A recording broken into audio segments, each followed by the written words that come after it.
नाथं हितं तं सजीवं साद्वैतं सावधूतं परिजनसहितं कृष्णचैतन्यदेवं श्रीराधा कृष्ण पादान् सगणललिता विशाखान्वितांश्च।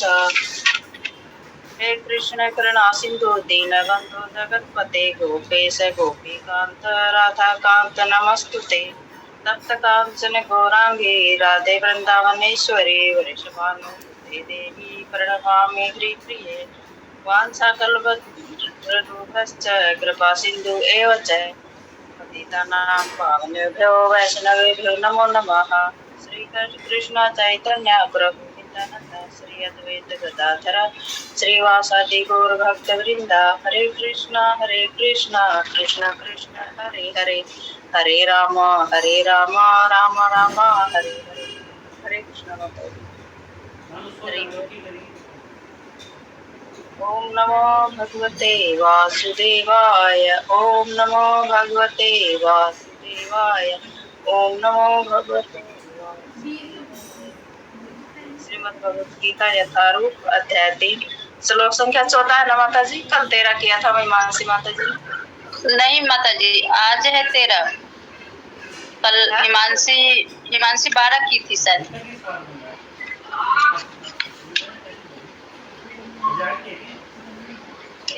13 है, 13 श्लोक का होगा माता जी।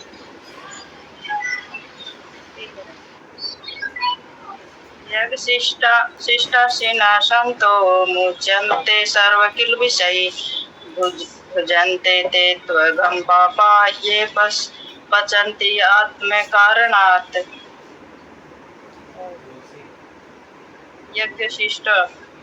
यज्ञ संपन्न करने के बाद ग्रहण किए जाने वाले भोजन को अशिना खाने वाले संतः भक्तगण मुच्यते छुटकारा पाते हैं। सर्व सभी तरह के किल्बिषय पापों से उलझते भोगते हैं। ते ये तू लेकिन अघम घोर पापी जन ये जो पचनते भोजन बनाते हैं आत्म कारणात् इंद्रिय सुख के लिए। अनुवाद तथा तात्पर्य प्रभु श्रील पाद की अनुसार भगवान के भक्त सभी प्रकार के पापों से मुक्त हो जाते हैं, क्योंकि वे यज्ञ में अर्पित किए भोजन या प्रसाद को ही खाते हैं। अन्य लोग जो अपने इंद्रिय सुख के लिए भोजन बनाते हैं वे निश्चित रूप से पाप खाते हैं। श्री प्रभुपाद के अनुसार भगवत भक्तों या कृष्ण भावना भावित पुरुषों को संत कहा जाता है। वे सदैव भगवत प्रेम में निमग्न रहते हैं, जैसा कि ब्रह्म संहिता में 5.38 कहा गया है। प्रेमांजनिचूरित भक्ति विलोचने न संतः सदैव हृदय सुविलोकयन्ति।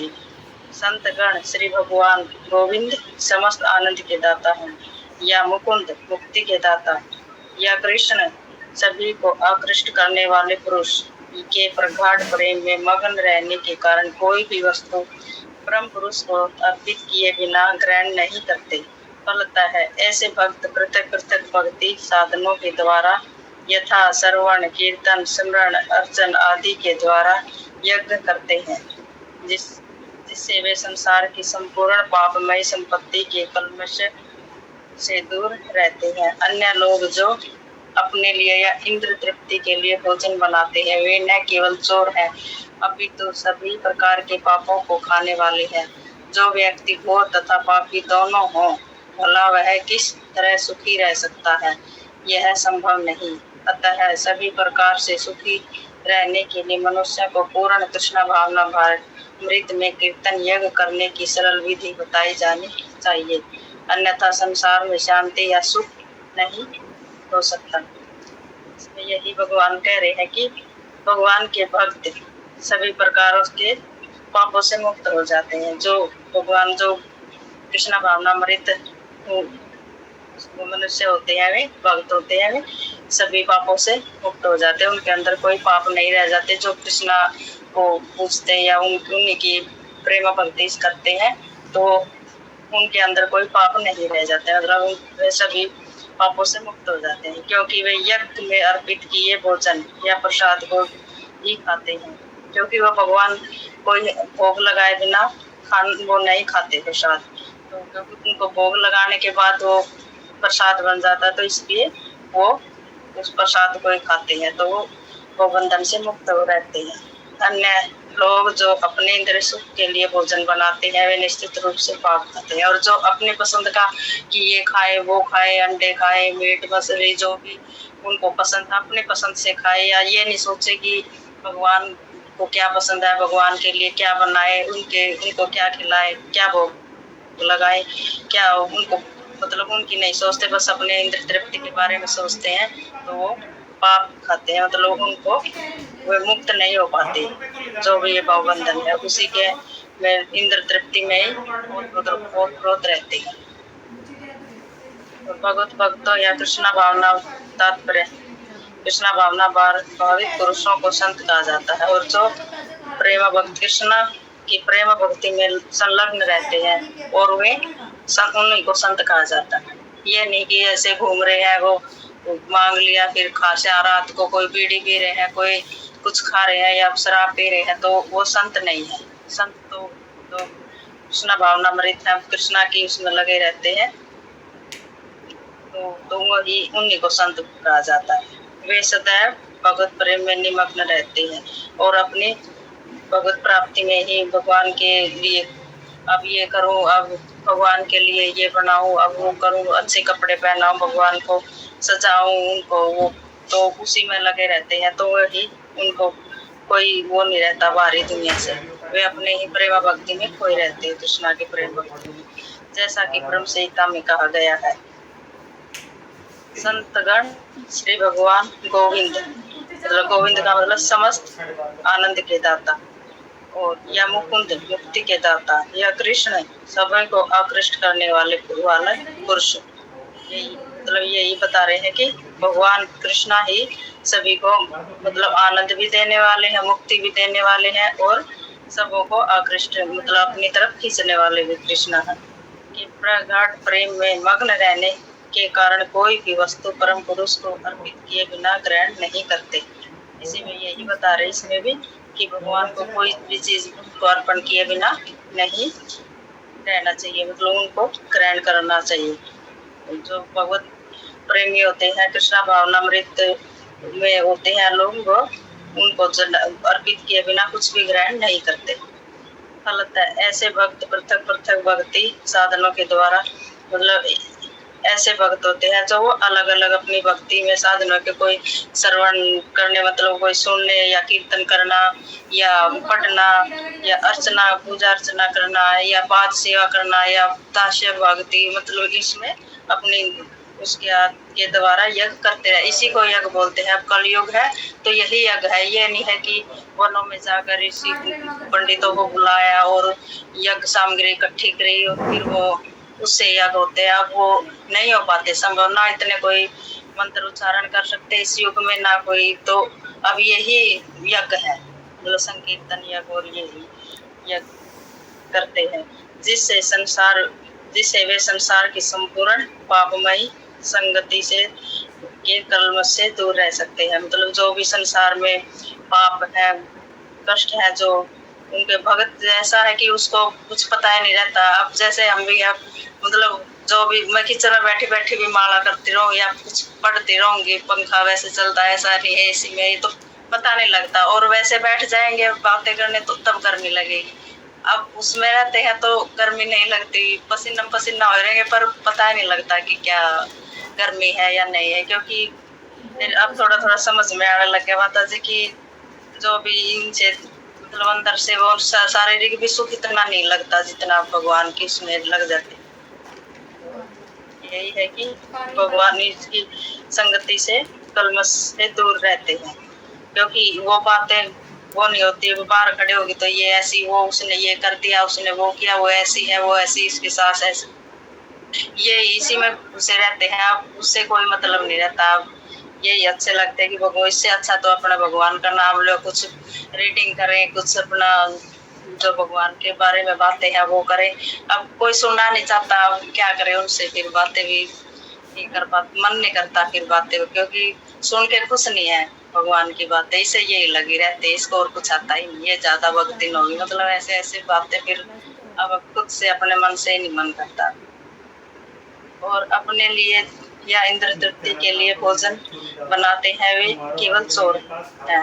इसमें यही बता रहे प्रभुपाद जी भी कि जो अपनी खुशी के लिए या अपनी जीविका को तुष्ट कर संतुष्टि के लिए भोजन बनाते हैं कि मुझे ये अच्छा लगेगा, वो नीला अच्छा लगेगा, इतना जीवा करेगा, इतना ही उसका टेस्ट का पता नीचे गया तो कैसा भी है, तो उसका टेस्ट का इतना नहीं पता लगता। वो अपनी इंद्र तृप्ति के लिए करते हैं तो वे चोर हैं। मतलब ये नहीं कि भगवान को भोग लगाएंगे, अच्छे से बनाएंगे, शुद्ध पानी करके अच्छे से साफ सफाई करके चूल्हा या बर्तन जो भी है बनाने के, तो इससे मतलब अच्छा रहता है। अभी तो सभी प्रकार के पापों को खाने वाली है, और वो पाप खाने वाले होते हैं जो भगवान के लिए नहीं बनाते। अब सिर्फ अपने इंद्र ये बच्चे को अच्छा टेस्ट लगता है, ये मुझे लगता है वो बनाऊंगी, वो नहीं बनाऊंगी, तो इससे अच्छा तो वो पाप कोई खाने वाली है। इससे अच्छा अपना भगवान के लिए बनाए तो भगवान भी खुश और परिवार भी खुश, ऐसा करना चाहिए। जो व्यक्ति चोर तथा पापी दोनों हो भला वह किस तरह सुखी रह सकता है। इसमें प्रभुपाद जी भी यही बता रहे हैं कि जो व्यक्ति चोर हो, मतलब अपनी ही इंद्र तृप्ति में लगा रहे और पाप खाता रहे, तो भला वो किस तरह सुखी रह सकता है, उसको कहाँ सुख मिलेगा। भगवान की खुशी में ही जो खुशी है वो इंसान की खुशी में नहीं है, यह संभव नहीं है। अतः सभी प्रकार से सुखी रहने के लिए मनुष्य को पूर्ण कृष्णा भावना भावित में कीर्तन यह करने की सरल विधि बताई जानी चाहिए, अन्यथा संसार में शांति या सुख नहीं हो सकता।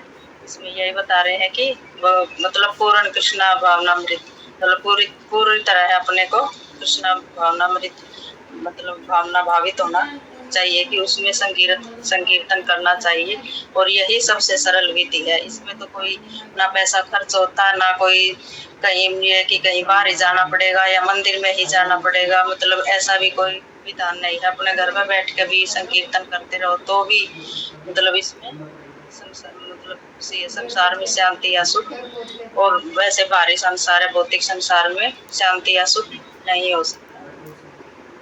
जी बस मुझे तो इतना ही एकदम से करना आया माता जी। और हरे कृष्णा माता जी, बहुत ही सुंदर माता जी, बहुत ही सुंदर, क्योंकि यहाँ प्रभुपाद जी भी इतने सरल तरीके से इसमें तात्पर्य दे रखे हैं कि बिल्कुल एक एक शब्द समझ में आ रहा है कि मतलब प्रभुपाद जी क्या बोलना चाह रहे हैं। कि जब हम अपने इंद्र तृप्ति के लिए भोजन बनाएंगे और उसको हम पाएंगे, तो हम चोर तो हैं ही, लेकिन क्या कर रहे हैं, सारे पापों को हम ग्रहण कर रहे हैं, सारे पापों को हम अपने अंदर ग्रहण कर रहे हैं। और जो भगवान के लिए बना रहा है तो उसमें पाप भी है भरा हुआ, तो क्या हो रहा है कि हम भगवान को भोग लगाकर वो प्रसाद को ग्रहण कर रहे हैं, तो वो पाप तो ऐसे ही नष्ट हो जाता है। तो इसमें यही प्रभुपाद जी मतलब सारे श्लोक का यही निचोड़ है कि हमें कुछ भी करना है तो भगवान को अर्पित करके करना है, और भगवान को कुछ भी मतलब भोग भी लगाना है तो भगवान को भोग लगाकर हमें उसको स्वयं पाना है। जब भी हम चोर नहीं होंगे, आपको ग्रहण नहीं करेंगे। तो यहाँ ऊपर भी तो बता रखे हैं ये अनुवाद में कि भगवान के भक्त सभी प्रकार के पापों से मुक्त रहते हैं। क्योंकि मुक्त रहते हैं क्योंकि भगवान को सारा चीज अर्पित करके वो खुद के स्वयं को लेते हैं, और जो क्योंकि वो यज्ञ में अर्पित किए भोजन प्रसाद को ही खाते हैं।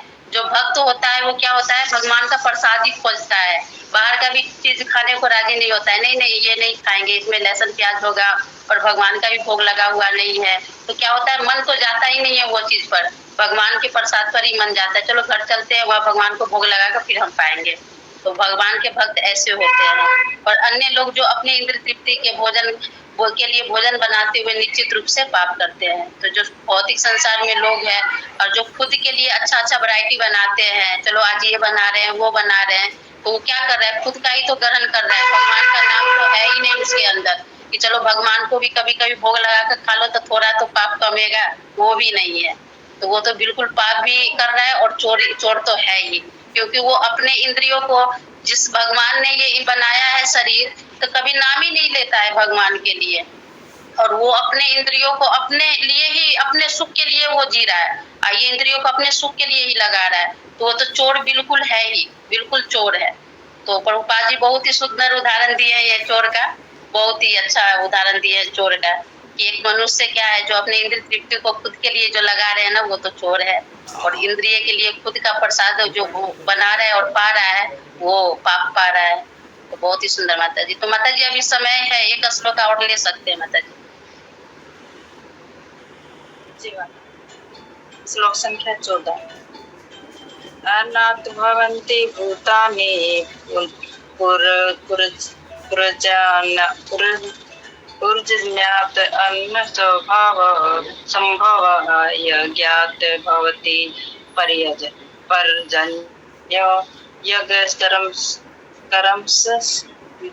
कर्मस्य मुक्तभवः। सारे प्राणी अन्नात अन्न से भवंती उत्पन्न होते हैं, भूतानि भौतिक शरीर, पर्जन्यात वर्षा से, अन्न का संभव उत्पादन, यज्ञात यज्ञ संपन्न करने से, भवती संभव होती है, पुरजन्य वर्षा, यज्ञ यज्ञ का संपन्न होना, कर्म नियत कर्तव्य से समुद्भव उत्पन्न होता है। अनुवाद और तात्पर्य श्रील प्रभुपाद के अनुसार सारे प्राणी अन्न पर आश्रित है जो वर्षा से उत्पन्न होता है। वर्षा यज्ञ संपन्न करने से होती है और यज्ञ नियत कर्मों से उत्पन्न होता है। तात्पर्य भगवत गीता के महान टीकाकार श्रील बलदेव विद्याभूषण इस प्रकार लिखते हैं। वे इंद्राध्याङ्गतयावस्थितः यज्ञं सर्वेश्वरं विष्णु मध्यर्चय तच्छेषमशनन्ति तेन तदेह यात्रां सम्पादयन्ति ते सन्तः सर्वस्य यज्ञपुरुषस्य भक्ता सर्वकिल्बिषैर अनादिकालविस्मृतेर आत्मानुभव प्रतिबंध कैर निर्खिलय पापैर विमुच्यते। परमेश्वर जो यज्ञ पुरुष अथवा समस्त यज्ञों के भोक्ता कहलाते हैं, सभी देवताओं के स्वामी हैं और जिस प्रकार शरीर के अंग पूरे शरीर की सेवा करते हैं, उसी तरह सारे देवता उनकी सेवा करते हैं। इंद्र, चंद्र तथा वरुण जैसे देवता भगवान द्वारा नियुक्त अधिकारी हैं जो सांसारिक कार्यों की देखरेख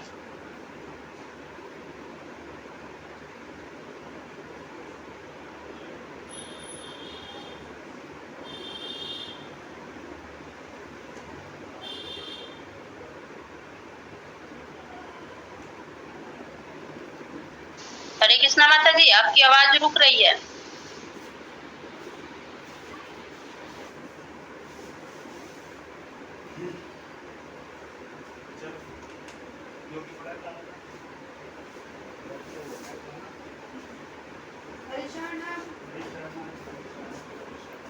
भगवान को प्रणाम करके जाएगा। माता जी सॉरी, वो नेट चला गया था बीच में। माता जी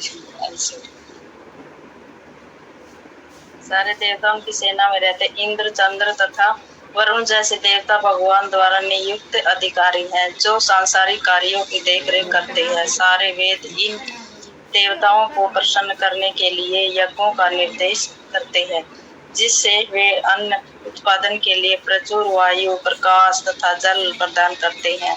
जब कृष्ण की पूजा की जाती है तो उनके अंग स्वरूप देवताओं की भी स्वतः पूजा हो जाती है। अतः देवताओं की अलग से पूजा करने की आवश्यकता नहीं होती। इसी हेतु कृष्ण भावना भावित मद भक्त सर्वप्रथम कृष्ण को भोजन अर्पित करते हैं और तब खाते हैं। यह ऐसी विधि है जिससे शरीर का आध्यात्मिक पोषण होता है। ऐसा करने से न केवल शरीर के विगत पापमय कर्म फल नष्ट होते हैं, अपितु शरीर प्रकृति के समस्त कल्मशों से निरापद हो जाता है। जब कोई छूत का रोग फैलता है तो इसके आक्रमण से बचने के लिए रोगाणुरोधी टीका लगवाया जाता है। इसी प्रकार भगवान विष्णु को अर्पित करके ग्रहण किया जाने वाला भोजन हमें भौतिक संदूषण से निरापद बनाता है और जो इस विधि का अभ्यस्त है वह भगवत भक्त कहलाता है। अतः कृष्णा भावना भावित व्यक्ति जो केवल कृष्ण को अर्पित किया गया भोजन खाता है वह उस समस्त विगत भौतिक दूषणों के फलों का सामना करने में समर्थ होता है जो आत्म साक्षात्कार के मार्ग में बाधक बनते हैं। इसके विपरीत जो ऐसा नहीं करता वह अपने पाप पूर्ण कर्म को बढ़ाता रहता है जिससे उसे सारे पाप फलों को भोगने के लिए अगला शरीर कुकर शुकरों के समान मिलता है। यह भौतिक जगत नाना कल्मशों से पूर्ण है और जो भी भगवान के प्रसाद को ग्रहण करके उनके निरापद हो लेता है वह उनके आक्रमण से बच जाता है, किंतु जो ऐसा नहीं करता वह कल्मश का लक्ष्य बनता है। अतः अन्न अथवा शाक वास्तव में खाद्य है। मनुष्य विभिन्न प्रकार के अन्न, शाक, फल आदि खाते हैं जबकि पशु इन पदार्थों से उच्छिष्ट खाते हैं। जो मनुष्य मांस खाने के अभ्यस्त हैं उन्हें भी शाक के उत्पादन पर निर्भर रहना पड़ता है क्योंकि पशु शाक ही खाते हैं। अतएव हमें अंततोगत्वा खेतों में उत्पादन पर ही आश्रित रहना है, बड़ी फैक्ट्रियों के उत्पादन पर नहीं। खेतों का यह उत्पादन आकाश से होने वाली प्रचुर वर्षा पर निर्भर करता है और ऐसी वर्षा इंद्र, सूर्य, चंद्रमा आदि देवताओं के द्वारा नियंत्रित होती है। ये देवता भगवान के दास हैं, यज्ञों के द्वारा संतुष्ट रखा जा सकता है। अतः वे इन यज्ञों का संपन्न नहीं करना उसे अभाव का सामना करना होगा। यही प्रकृति का नियम है। अतः भोजन के अभाव से बचने के लिए यज्ञ और विशेष रूप से इस युग के लिए संस्तुत संकीर्तन यज्ञ संपन्न करना चाहिए। बात जी इसमें यही बता रहे हैं कि जो भगवत गीता के महान टीकाकार श्री बलदेव विद्याभूषण इस प्रकार कह रहे हैं, मतलब यही कि परमेश्वर जो यज्ञ पुरुष अथवा समस्त यज्ञों के भोक्ता कहलाते हैं। इसमें ये भी यही बता रहे हैं कि जो भी यज्ञ भगवान ही है जो यज्ञ पुरुष है अथवा समस्त यज्ञों के भोक्ता, मतलब जो भी भोक्ता है हमारे में कृष्णा ही है। मतलब जो भी बोलते हैं ना कि जो एक बार मीरा जी भी जो मंदिर जा रही थी वृंदावन में, तो उनसे बोला गया था कि जो तो औरत है औरत मंदिर में नहीं जा सकती। तो मीरा ने यही बोला था कि इसमें तो मुझे एक ही, मतलब पुरुष एक ही है, वृंदावन जो भी है इसमें पुरुष एक है, बस वो कृष्णा है और कोई पुरुष है नहीं। भोगता है जो पुरुष है तो वो एक ही है। तो इसमें यही बता रहे हैं कि जो भी भोगता है वो ही भोगता कहलाते हैं। सभी देवताओं के स्वामी हैं और जिस प्रकार शरीर के अंग पूरे शरीर की सेवा करते हैं, वही बता रहे हैं कि जिस प्रकार सारे अंग पूरे शरीर की सेवा करते हैं उसी तरह पूरे जो भी देवी देवता हैं जितने भी में भगवान की सेवा में संलग्न रहते हैं। तो उन्हीं के उससे चलते हैं, वे भी उन्हीं के आज्ञा के अनुसार अपना कार्य करते हैं। तो यही बता रहे हैं कि हमें उस जैसे अलग अलग भगवान की मतलब वो नहीं पूजा करने की कोई आवश्यकता नहीं है। कृष्णा की कर लो, उसमें पूरे देवी देवता पूजा हो जाती है। जैसे कि गोवर्धन पूजा के टाइम भी इंद्र की पूजा कर रहे थे तो कृष्णा ने उसी के लिए भी मना किया था कि उनकी पूजा की कोई, क्योंकि उनके तो ड्यूटी लगा कुछ भी है, उनकी काम है ये तो वर्षा करना की पूजा करने की कोई आवश्यकता नहीं है।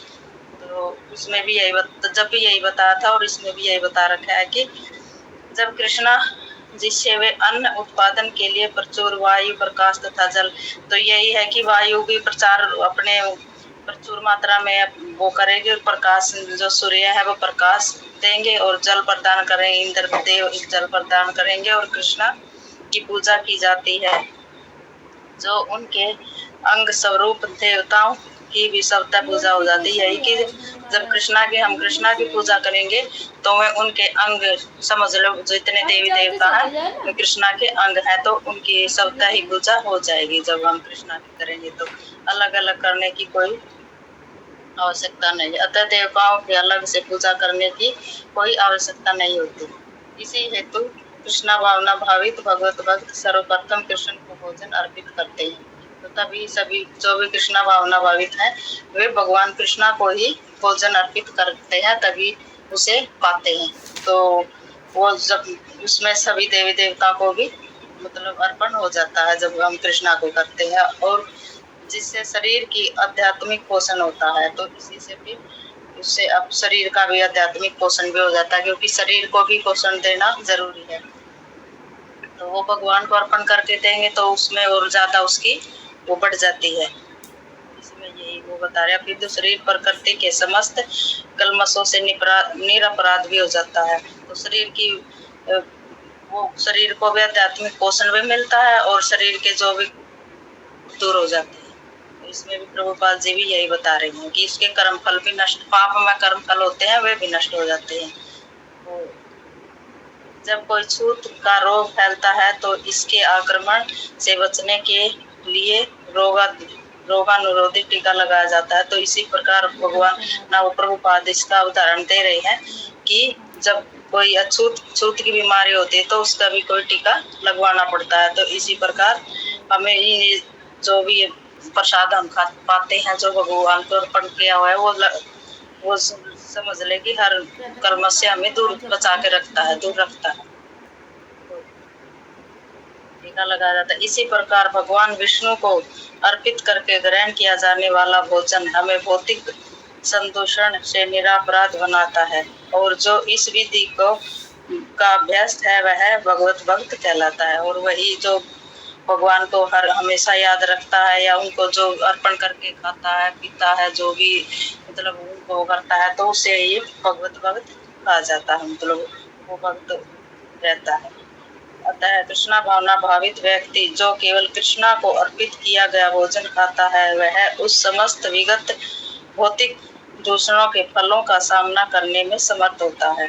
जो भी भौतिक दूषण मतलब भौतिक संसार में जितने भी कष्ट हैं, दुख है, जो भी जितनी भी बीमारियां हैं, तो उनसे उसमें फलों का सामना करने की हिम्मत हो जाती है, वो सामर्थ्य रहता है।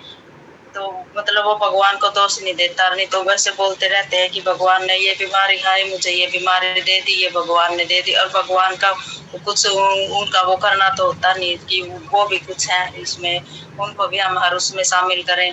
हर खाने में जो भी घर में अच्छी चीज आती है भगवान को अर्पण करें, भोग लगाएं, तब हम खाएं। कुछ सोचते नहीं करते वो, तो इस वजह से तो हम जो भी खाते हैं तो उसमें खुद अपने आप ही ये गुण आ जाते हैं कि जो भी हमें कष्ट मिला है वो हमारे कर्मों के अनुसार मिला है, उसमें भगवान का कोई हाथ नहीं है, हमें दोषी है इस चीज के। तो और वो जो होते हैं वे ऐसे बोलते कि हमें भगवान देता है, तो अच्छे काम होते हैं वो कहे मैंने ये अच्छा कर दिया, ये अच्छा कर दिया, और जो बुरा होता है भगवान ने बुरा कर दिया, तो ये भी गलत है। तो अगर वो ऐसे प्रसाद पाएंगे तो थोड़ी इतना मतलब उसमें बुद्धि आ जाती है कि जो भी है वो हमारे जो कष्ट है वे हमारे कर्मों के अनुसार मिल रहे।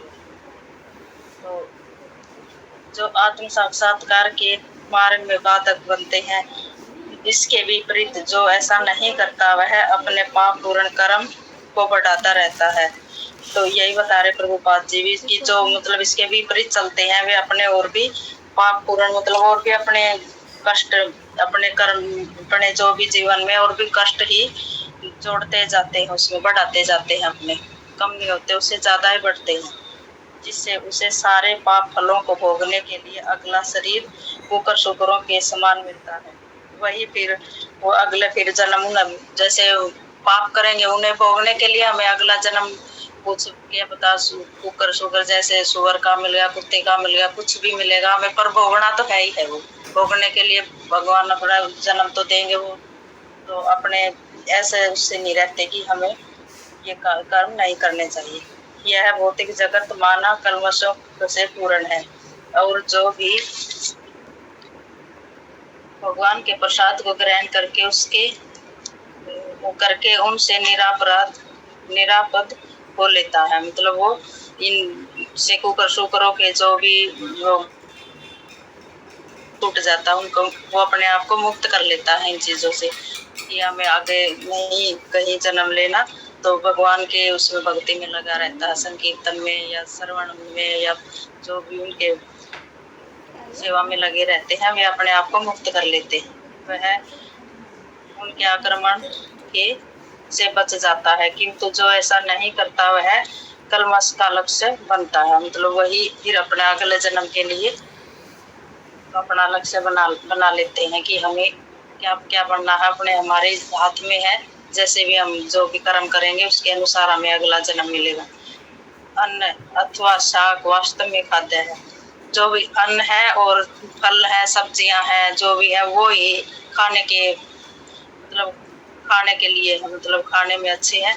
मनुष्य विभिन्न प्रकार के अन्न, शाक, फल आदि खाते हैं, जबकि पशु इन पदार्थों के उच्छिष्ट को खाते हैं, क्योंकि पशु भी उन्हीं का बचा हुआ खाते हैं। जैसे ये पत्ते हैं, वो जो भी खाते हैं, खेत में हरा चारा खाते हैं, तो वो मीट मछली वो नहीं खाते पशु, वो भी इंसान ही खाते हैं।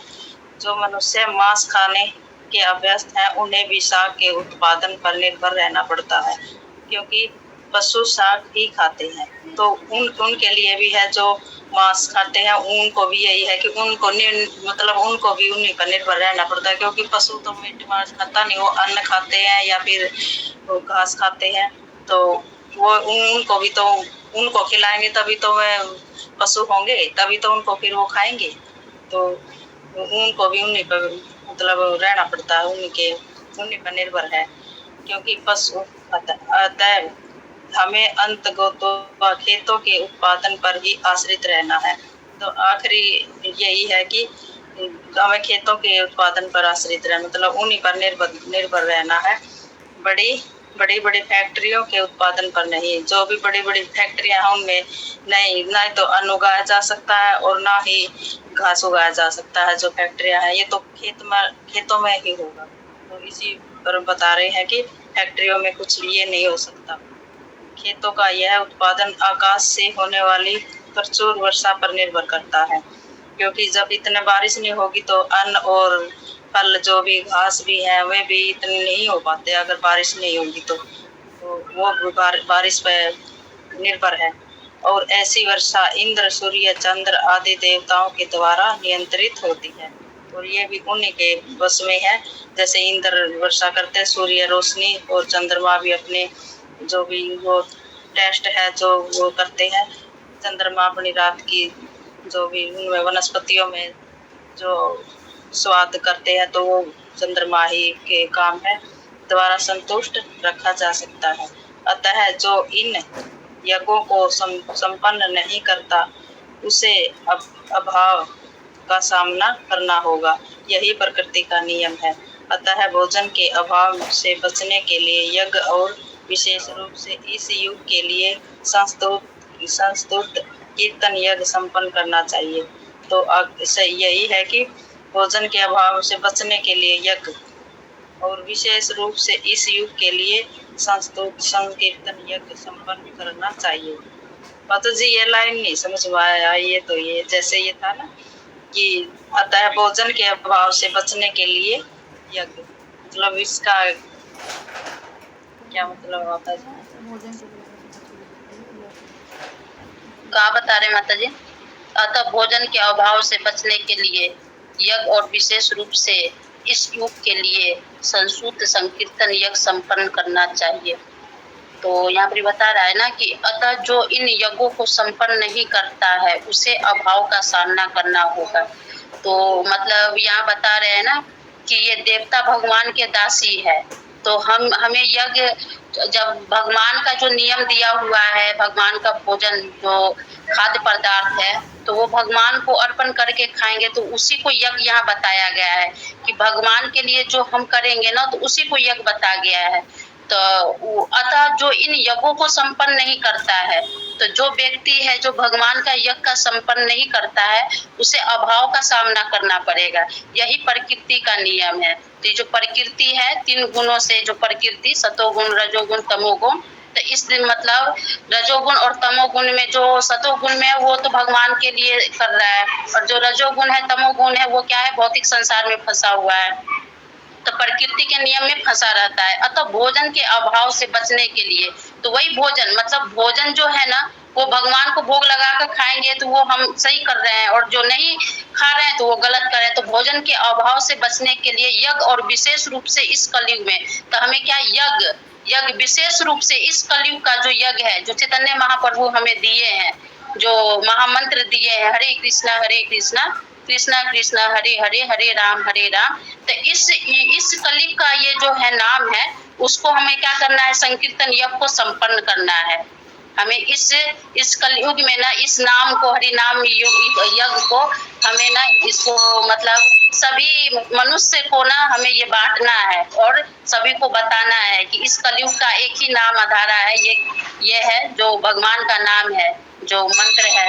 तो जब ये लोग करेगा ना तो ये कलयुग का संकीर्तन यज्ञ संपन्न करना चाहिए, जब भी हमारा उद्धार होगा। तो यही माता जी यहाँ बताया गया है। बाकी मैं गलत बोली हो तो और माता जी क्षमा करना, लेकिन और भक्त कोई ऐड करना चाह रहे हो तो कर सकते हो। और माता जी बहुत ही सुंदर आप समझाए हो, एक एक शब्द को अच्छी तरह पढ़ के समझाए माता जी, बहुत ही सुंदर माता जी, धन्यवाद माता जी।